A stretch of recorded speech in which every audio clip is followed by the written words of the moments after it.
आदाब नाजरीन, मैं मोहम्मद आजम RH9 न्यूज में आपका खैर मकदम है। क्या आप तसव्वुर कर सकते हैं कि 2026 में दुनिया की वाहिद सुपर पावर अमेरिका एक ऐसे मुल्क से हार जाएगी जिस पर वो पिछले 40 साल से पाबंदियां लगा रहा है। ये मैं नहीं बल्कि प्रोफेसर साइन का कहना है, जिनकी ट्रंप के हवाले से 2 प्रेडिक्शंस तो सच्ची हो चुकी हैं, अब तीसरी का इंतजार है।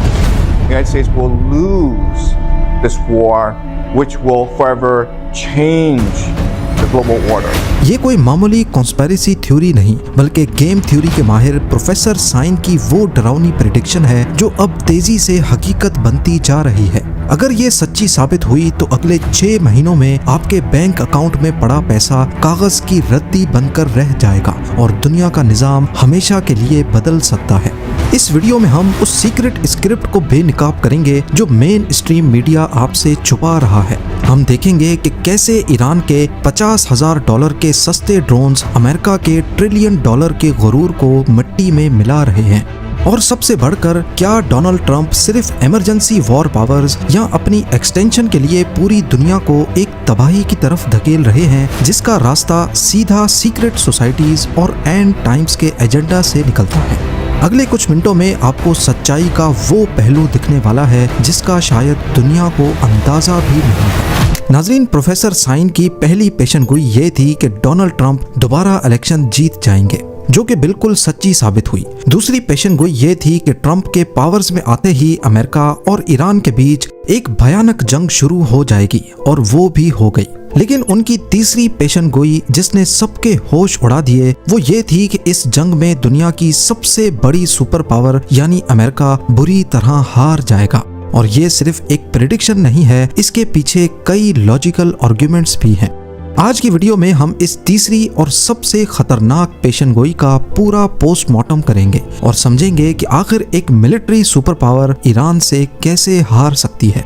प्रोफेसर साइन, जो कि गेम थ्योरी और जियोपॉलिटिकल इवेंट्स के बहुत बड़े माहिर हैं, उन्होंने अपने नए इंटरव्यू में बिल्कुल क्लियर कर दिया है कि अमेरिका किसी भी सूरत में ये जंग नहीं जीत सकता।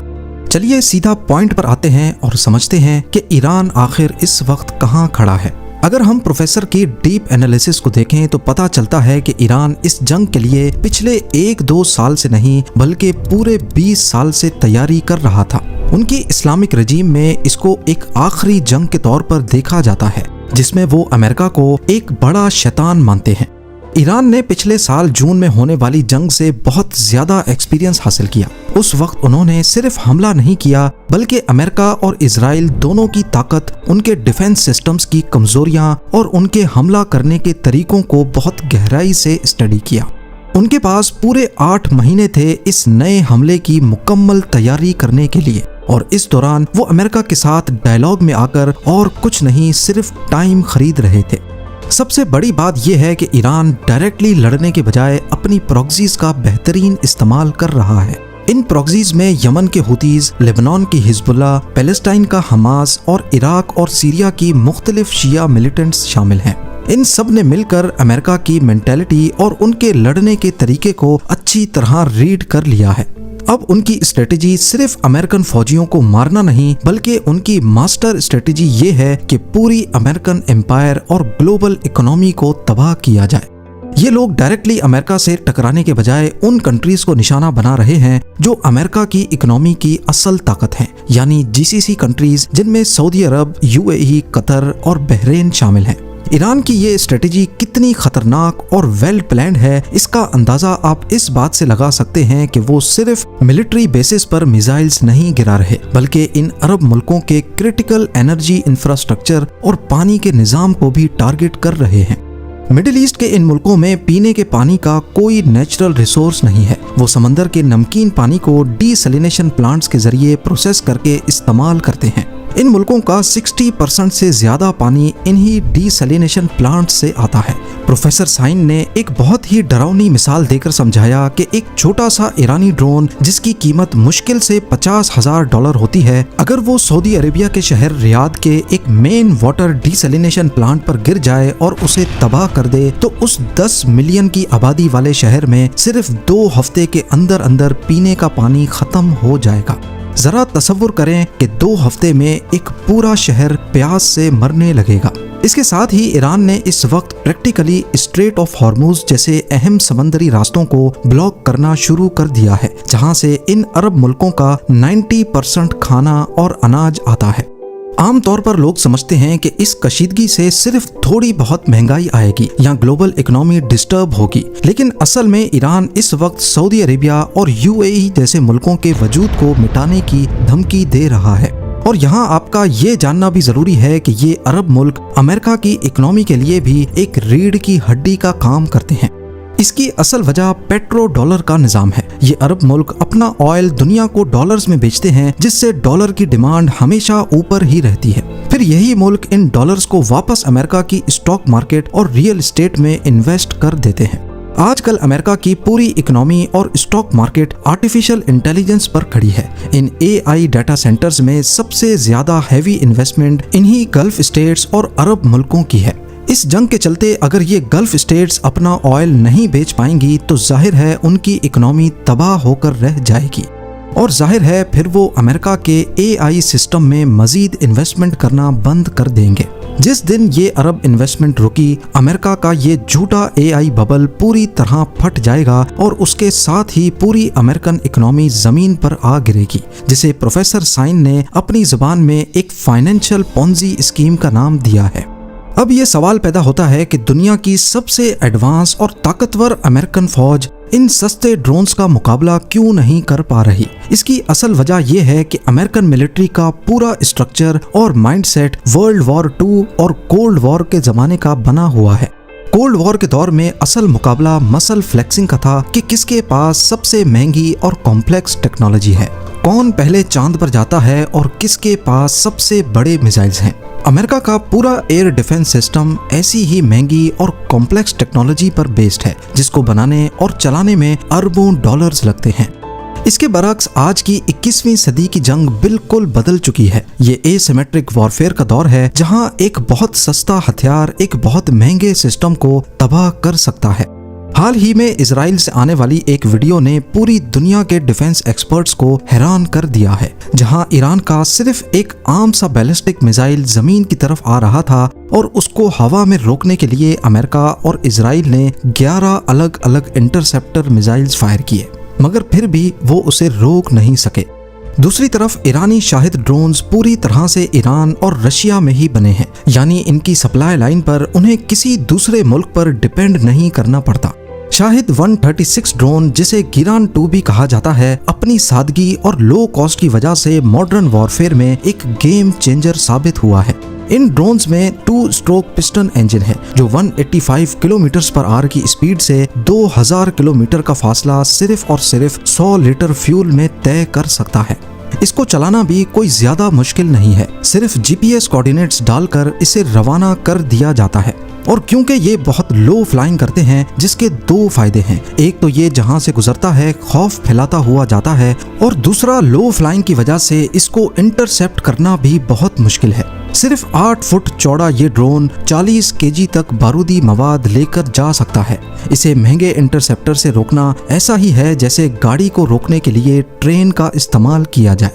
US डिफेंस मिनिस्टर और जॉइंट चीफ ऑफ स्टाफ ने CNN को बताया है कि ईरानी ड्रोन उम्मीद से ज्यादा बड़ा मसला पैदा कर रहे हैं और इन्हें बैलिस्टिक मिसाइल्स के मुकाबले में रोकना ज्यादा मुश्किल है।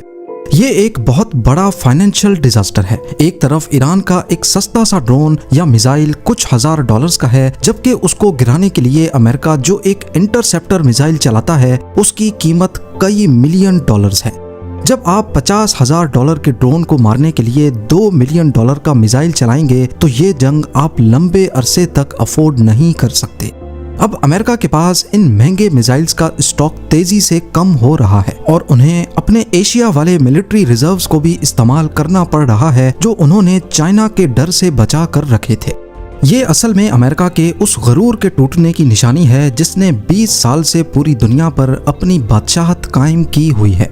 अगर ये सिलसिला ऐसे ही चलता रहा तो ना सिर्फ पेट्रो डॉलर तबाह हो जाएगा, बल्कि दुनिया तेजी से एक मल्टीपोलर वर्ल्ड की तरफ चल पड़ेगी, जहां अमेरिका का दुनिया पर इन्फ्लुएंस दफन होकर रह जाएगा। इस सब के अलावा अभी तक अमेरिका और इजराइल सिर्फ हवा से हमले कर रहे हैं, लेकिन तारीख गवाह है कि आज तक दुनिया का कोई भी मुल्क सिर्फ हवाई हमलों के जरिए किसी दूसरे मुल्क की हुकूमत नहीं बदल सका।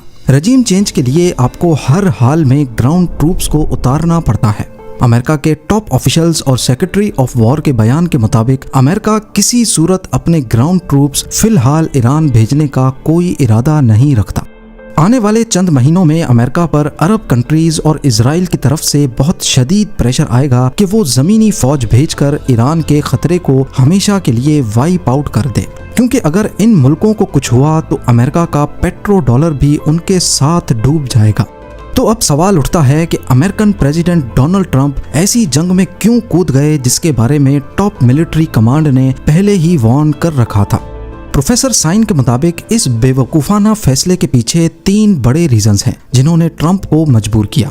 पहला रीजन है ओवर कॉन्फिडेंस। हाल ही में ट्रंप ने वेनेजुएला पर जो एक छोटा सा सक्सेसफुल ऑपरेशन किया, उससे वो अमेरिकन मिलिट्री की कैपेसिटी को लेकर ओवर कॉन्फिडेंट हो गए।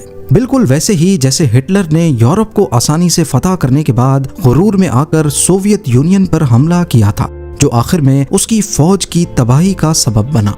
दूसरा रीजन है पॉलिटिकल फायदा। हालांकि इस जंग से अमेरिका का अपना कोई फायदा नहीं है, लेकिन पर्सनली ट्रंप को सियासी और फाइनेंशियल दोनों फायदे मिल रहे हैं।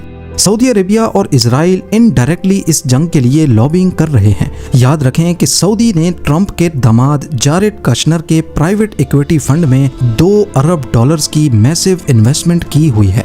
दूसरी तरफ इजराइल के बड़े फाइनेंशियल बैकर्स जैसा कि मिरियम एडेल्सन ट्रंप के सियासी कैरियर को फंड कर रही हैं। बेशक यूएस कॉन्स्टिट्यूशन के मुताबिक प्रेसिडेंट तीसरी बार नहीं आ सकता, लेकिन मिरियम ने खुलेआम कहा है कि अगर ट्रंप तीसरी बार प्रेसिडेंट बनने के लिए इलेक्शन लड़ते हैं तो वो उसे $250 मिलियन देंगी।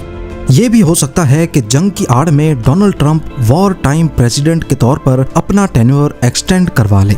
तीसरी वजह में प्रोफेसर ने खुलकर बताया है कि अगर आप दुनिया के पुराने लीक्स और एप्स्टीन फाइल्स को स्टडी करें तो आपको समझ आएगा कि इस दुनिया का निज़ाम असल में कुछ सीक्रेट सोसाइटीज चला रही हैं।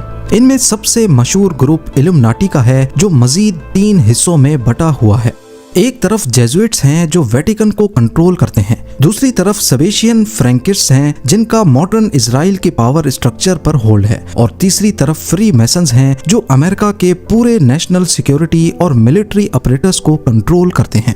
इन खुफिया और ताकतवर ग्रुप्स का ये मजबूत अकीदा है कि एंड टाइम्स यानी आखिरी जमाने में मिडिल ईस्ट में एक अजीम जंग होगी, और उनके नजदीक इजराइल का इसमें शामिल होना जरूरी है ताकि जमीन पर उनका हेवन ऑन अर्थ कायम हो सके। ये एक पहले से लिखी हुई स्पिरिचुअल स्क्रिप्ट है जिसको ये लोग हर हाल में फॉलो कर रहे हैं, चाहे इस एक्शन में कोई लॉजिक हो या ना हो, और चाहे इसकी वजह से पूरी दुनिया की इकोनॉमी ही तबाह क्यों ना हो जाए। उनको सिर्फ अपने आखिरी जमाने के एजेंडा से गर्ज है। ये थी प्रोफेसर साइन की वो तीसरी प्रेडिक्शन जो आज पहली 2 के बाद सच्ची होने के रास्ते पर नजर आ रही है। इन सब बातों का निचोड़ सिर्फ ये है कि अमेरिका एक ऐसी जंग लड़ रहा है जो अगर किस्मत से भी जीत जाता है तो फिर भी ये अमेरिका के लिए बहुत बड़ी हार कहलाएगी। जिस तरह इराक, लीबिया, सीरिया और अफगानिस्तान में हुआ, ईरान पर हमला करना भी अपने पांव पे ही कुल्हाड़ी मारने जैसा होगा। इस बारे में आपकी क्या राय है, मुझे कमेंट सेक्शन में जरूर बताइएगा। तो नाजरीन इजाजत दीजिए और बने रहिए हम सब की आवाज RH9 न्यूज के साथ। चैनल को लाइक कीजिए, जितना हो सका ज्यादा से ज्यादा शेयर कीजिए और सब्सक्राइब करना ना भूलें। खुदा हाफिज।